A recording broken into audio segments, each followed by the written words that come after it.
हाँ तो दोस्तों, आज के वीडियो में हम जो टॉपिक पर आज बात करने वाले हैं वो बहुत ही बेहतरीन। तो दोस्तों, आज से मैं अपने चैनल में एक नई सीरीज़ स्टार्ट करने वाला हूँ जो केंद्रित होगी हमारे भारत के महान ऐतिहासिक राजाओं पर।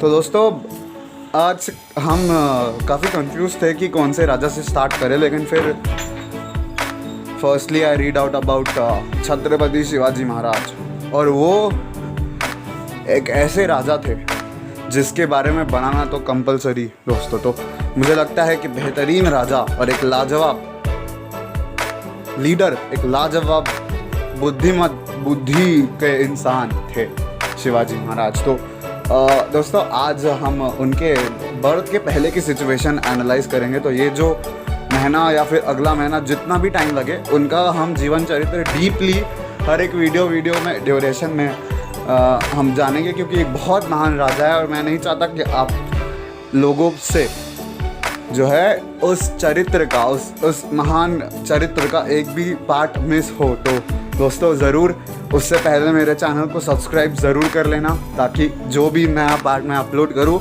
आपके पास उसका नोटिफिकेशन आ जाए। तो दोस्तों, पहला जो आज का जिस टॉपिक पर मैं आज डिस्कस करना चाहता हूँ, वो टॉपिक होगा उनके बर्थ से पहले महाराष्ट्र का कंडीशन क्या था, महाराष्ट्र कैसे दिखता था। तो दोस्तों, मेनली महाराष्ट्र डिवाइडेड था 3 आधिपत्यों पर, 3 डायनेस्टीज पर। जो डायनेस्टीज थी जो प्राइमरली महाराष्ट्र को होल्ड करती थी, वो थी मुगल्स, निज़ाम्स और आदिल शाह, निज़ाम शाह एंड मुगल्स। तो बेसिकली 3 डायनेस्टीज जो महाराष्ट्र को 1620 से 1630 के दशक में कंट्रोल करती थी। मेनली महाराष्ट्र उस पर डिवाइडेड था, 3 डायनेस्टीज पर डिवाइडेड था। लेकिन 1628 आते आते निज़ाम शाही का अस्त हुआ।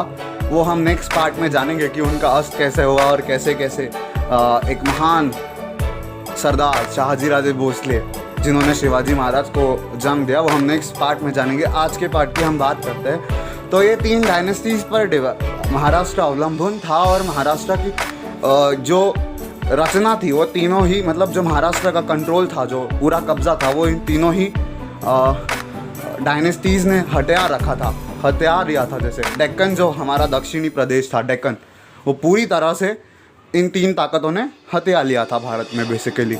तो इन 3 ताकतों को उखाड़ने के लिए, जड़ से उखाड़ने के लिए एक राजा की ज़रूरत थी, क्योंकि सारा उस टाइम जुल्म इतना, अत्याचार इतना बढ़ चुका था कि जो गांव के छोटे गांव के किसान होते थे, वो लोग अगर कभी दुष्काल, जैसा कि आपको पता होगा उस टाइम बहुत बड़ा दुष्काल भी था, तो दुष्काल के टाइम पे इतना मुश्किल सिचुएशन, इतना मुश्किल वो सिचुएशन था कि वो उस सिचुएशन में किसान फसल नहीं उगा पा रहे थे, और वो फसल नहीं उगा पा रहे थे, जितना उगा पाते थे उन्हें वो टैक्स के रूप में देना पड़ता था। आदिल शाह को वो टैक्स नहीं दे पाते थे, जिस वजह